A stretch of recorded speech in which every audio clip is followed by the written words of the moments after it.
Hello and welcome back to this naturally informed bonus session. I'm delighted to be joined by Doug Kalman and Abbie Smith-Ryan for a little bit of bonus question and answer panel session, following up from their previous presentations at the Sports and Active Nutrition Naturally Informed event just a week or two ago. So thank you so much for joining us again, Doug and Abbie. Delighted to have you here.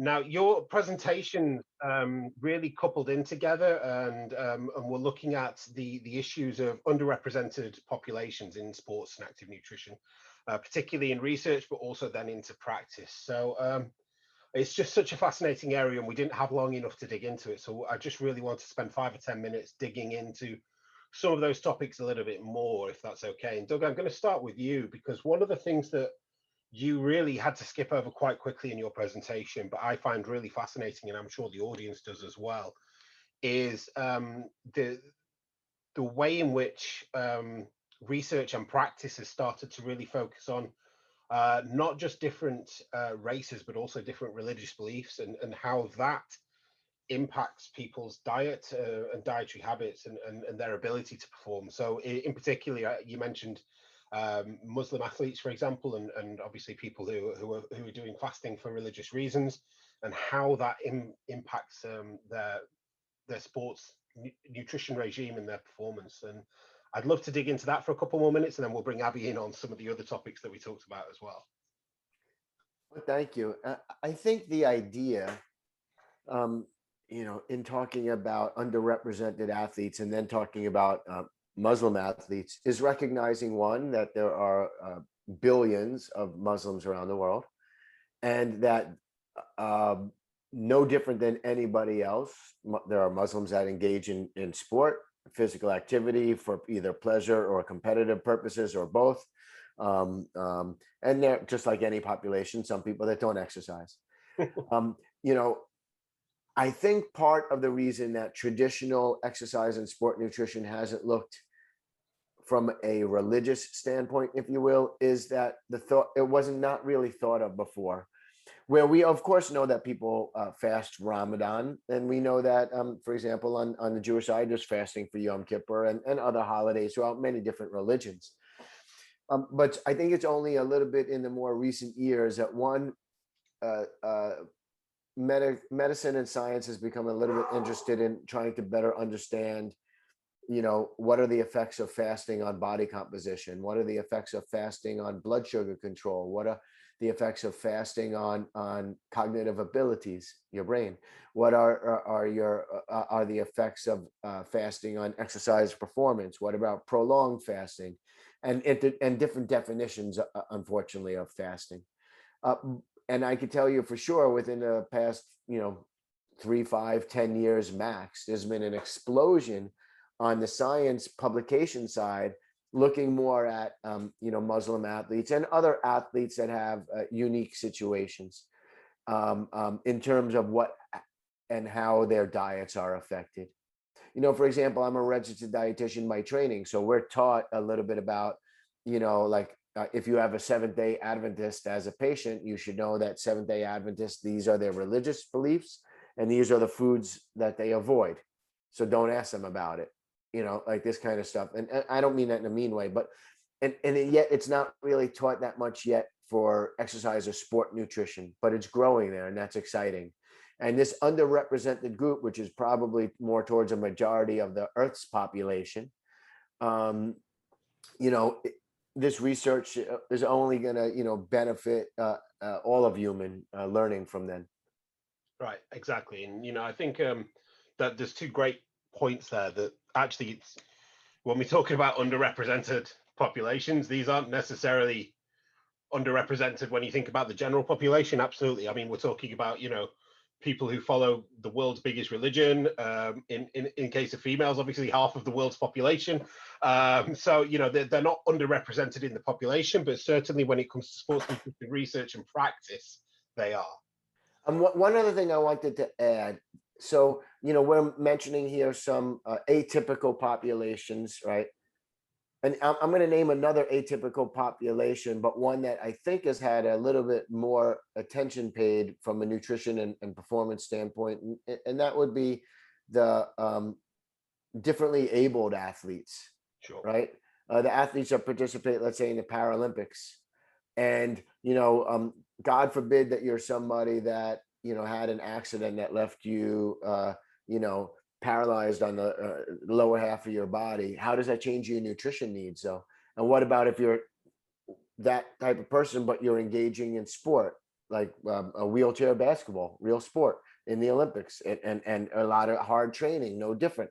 So how does a nutritionist or an exercise physiologist adjust to help with that population? And believe it or not, there's more known there or research prior, I think, than in some of these other areas.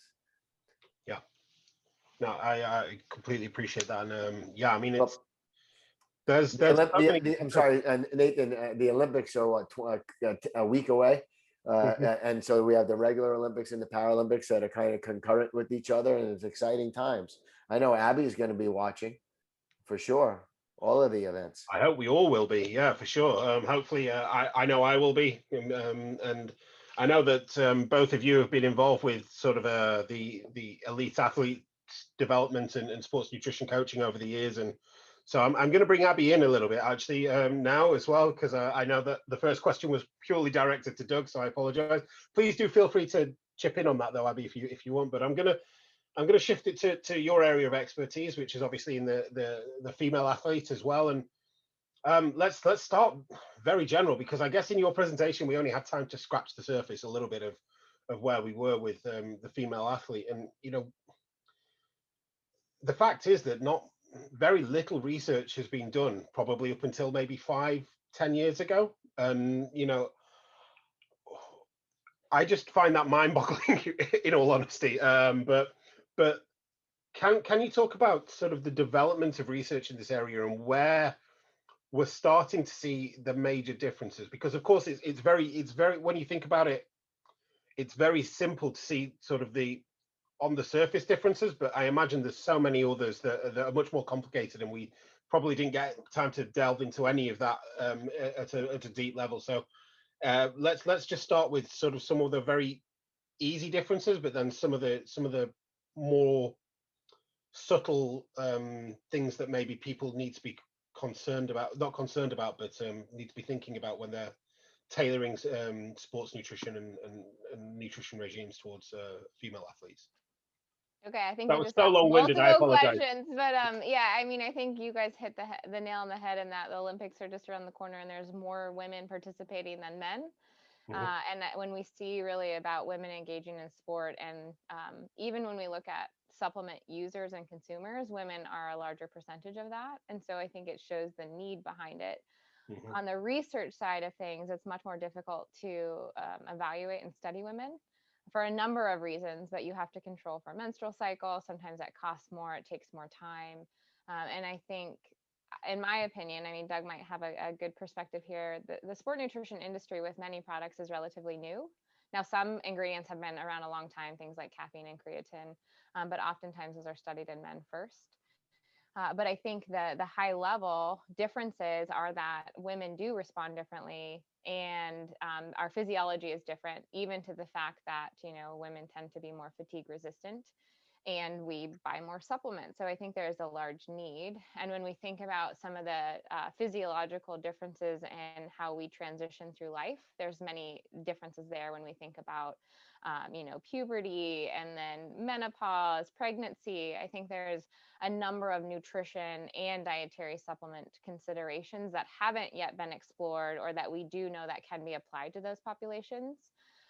But we definitely need more data. I think we have a good amount of data that exists that can, highlight what we might want to do based on how our physiology is different.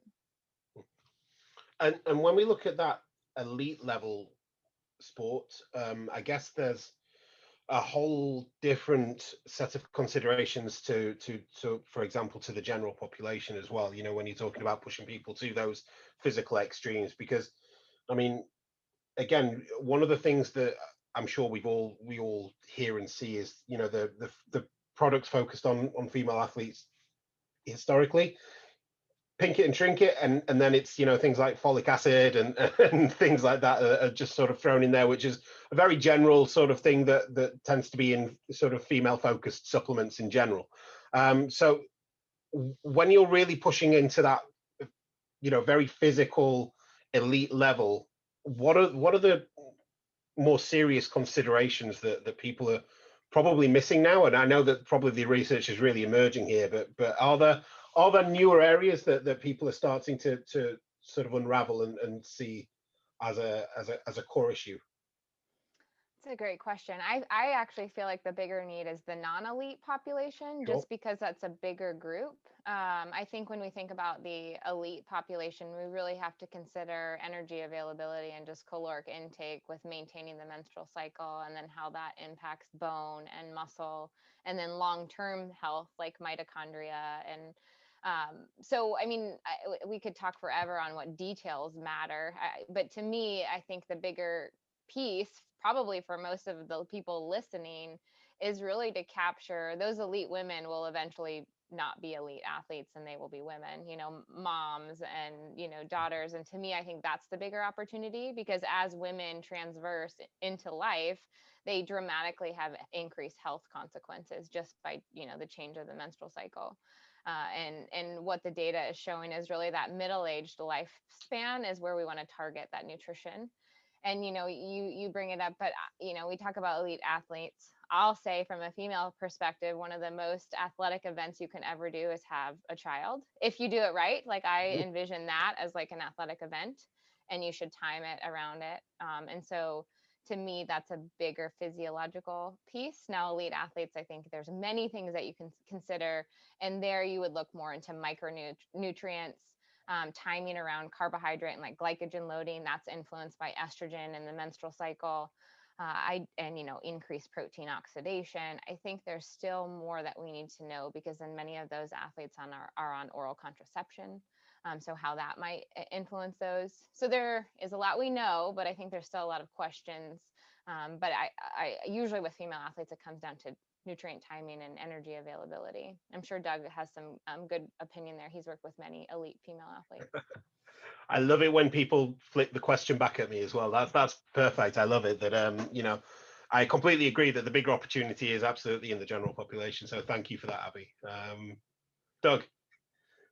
Well, I would also fully agree with Abbie. I mean, we're talking about in the general population, you're going to be those that are into fitness nutrition, those that are doing exercise, whether it's like a team event, or they're doing one of these 5Ks, or they're doing it with friends and they're involved in like Tough Mudders and some of these non-traditional pre-pandemic sport-oriented events that people did as both for fun and exercise. The group is totally bigger there. But, you know, there's something that's used or utilized, I should say, in religion that I think has applicability in nutrition too. I mean, it's used in religion and has applicability in nutrition, and it's a counseling method, really. And it's just, you meet the person where they are. So and if you're a business, right, where are the majority of the people that are into fitness and exercise nutrition? It's gonna be there's only a small percentage of people that are elite professional athletes. The rest of us have day jobs, right? Or night jobs, or both jobs, or are still chasing a dream. So, you know, we have to understand that. And I think that there's still an educational component that gives opportunity for companies to interact with potential consumers, and then lifetime consumers of your brand. You know, because of you engage with them, you're offering education, you're offering interactive, you know, these type of things. I know that's off topic, but I think that's important. Not at all. For addressing the non-traditional or atypical person, if you will, in this way. And if you don't mind, if I jump in just as a follow-up, I think with women, education is one of the key components that is an area of opportunity, because there are huge, even mental differences in how women are wired. And the messaging still is over-exercise and under-eat, or exercise more and eat less, which is really not the best way to support the physiology. And I think that education piece combined with key nutritional changes can dramatically influence the health and quality of life of women. Particularly when you think, like, we don't often talk about the mental component, but women have much higher levels of depression and anxiety, and we're often taking care of everyone else and not ourselves. And that's where that nutrition piece comes in, when we really think about how key ingredients can influence depression and anxiety and energy, so that we have the energy to take care of our families. And I'm not saying men aren't wired that way, but there is concrete data that just suggest, I mean, we're going to pour it out to everyone else before we, feed ourselves. And so I think that's where some of the nutrition area can really play on. Like, we really look for things that are convenient, that we can take with, that are ingredients that we understand, that I can share with my children, that are going to be, that I can still eat whole foods when I have time. And so it's really this lifestyle component that is a missed opportunity by just putting a pink label on a bottle. Sure.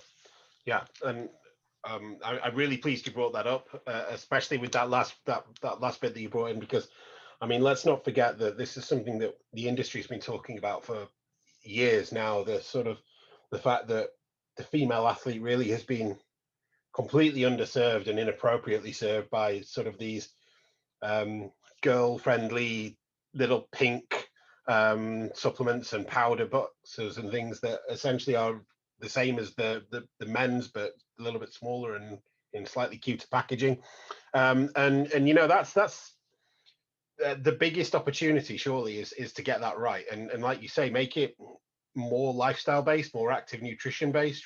And where do you see both this is, I guess, to both of you, where the biggest opportunities for getting that right are, or the biggest lessons from mistakes that have been made in the last few years, in recent years on this area? And I know that's a really generalized sort of sweeping question, so I apologize for putting you on the spot there. But, I'm sure that there are several areas or several things that you've seen companies get dramatically wrong in this area. So what can be improved? Are things improving already a little bit? Yeah, I think things are somewhat improving from what my observation from the outside of, occasionally I'll do some internet searches of websites that sell all sorts of different, dietary supplements, and look at what are they positioned for female, what are they positioned for male, or, I'm doing some searching to see what pops up on the typical search engine that most of the world uses. It's in a way to do surveillance of it. And then I'm also looking at, I see more and more female oriented companies that are using or utilizing a female oriented story as to their beginnings and to who, the leadership and who they're designed for and all this kind of stuff. And I think that's, I'm not saying good or bad, but that's one way of trying to convey, hey, I'm just like you, or we are just like you. But, it's kind of the only thing that really popped into my mind when Abbie and you were both talking for this part was that we have, pandemic or not, the world's become that much more where you live in a portable society. So I think when you're an active person, and let's say that you have a regular job, you have a family, and you're still trying to be a very active, running 10Ks or competing in bodybuilding or whatever, doing something, portable nutrition plays such a role. And so I think that also as part of innovation is making products that don't just look like everybody else's bar or ready to drink, but are also portable and tasty. I think, I don't know how to explain it more than that, but the portable nutrition category is going to continue to grow because we're a migrating society, in a way. No, I completely get that and agree. Abby, it looks like you've got something to add as well. Well, I was just going to say, after this talk, I don't know, one of the talks that I gave, someone was like, well, the pink products are the ones that sell the most. And well, no kidding, that's the only options out there. So no wonder they're going to be the highest purchased. And so, but that goes back to the education. Women have few options, and then they know if it's pink, it's made for them. And so I do think there's a huge educational opportunity. The other piece too is, yes, portable convenience, like women, I mean, I'll drink mud, but most women want something that tastes a little bit better than what men do. But I know from being on the inside, there's a few larger companies that are really trying to move the needle. It just takes time. And so I say that because the time is really now. It's such a ripe opportunity. Absolutely. And that, to me, it blows my mind a little bit, because if you looked at the consumer nutrition data for the last 10 years, women are still the people that are buying the most supplements. And so I think that it's a missed opportunity. And right now there's so much conversation about menstrual cycle and women's needs and across the lifespan. So there's so many ways that it could go. But it's also teaching women that, here's what you do need. Here's what it looks like. Here's how it helps you, have more energy. So some of the outcomes are the same that men are looking for. But, I think one of the other key differences is that our guts are different. Many women deal with lots of GI distress. So then I start thinking about specific ingredients. And so, yeah, there's definitely differences that haven't been accounted for in products on the market. Yeah, I love that. Thanks so much, Abbie. I mean, I'm going to share just a bit of personal experience in terms of organizing and hosting events like the Naturally Informed and previous events that I've been involved with. I remember probably 3 years ago, I tried to organize and host something on female focused athletes, and it was so difficult. It was so difficult to get the right expertise. We tried to get brands in to talk about it, and the only brands that we could get in were these brands who shrinked it and pinked it, and actually the senior leadership there were all men as well. And it was such a difficult session to organize, and it's so nice that actually things have changed now, and that's probably only in the last 3 or 4 years from my personal experience. And yeah, that fills me with hope for the future, at least. But like you say, possibly a little bit too late. There's definitely a missed opportunity from back then, but I guess all we can do is make sure it's right for the future, right? Absolutely. It's never too late. Exactly. Yeah, I don't think, if the nutrition industry wanted to borrow something from the personal care / advertising marketing industry, take a look how Unilever, I think Unilever is the people that own Dove, but take a look how Unilever has rebranded Dove for men. And now how one of the, I don't know if I say this correctly, but now one of the fastest growing categories within personal care is men's facial products and men's skincare products. And a big part of that had to do with how Unilever and other companies changed the conversation to sell a product to men that traditionally were not really looked at by men before, and how rebranded different kind of shampoos and body washes for men, and not just Axe for teenagers, but in that, I was, so I think that there is, I guess my point is that there is some lessons that can already be learned from advertising in other industries that can help close the gaps here. Absolutely. Okay, I'm going to call it here because we're running low on time already. And it's been an absolutely fascinating discussion again. Thank you so much, Doug and Abbie, for joining us for this bonus content session for Naturally Informed.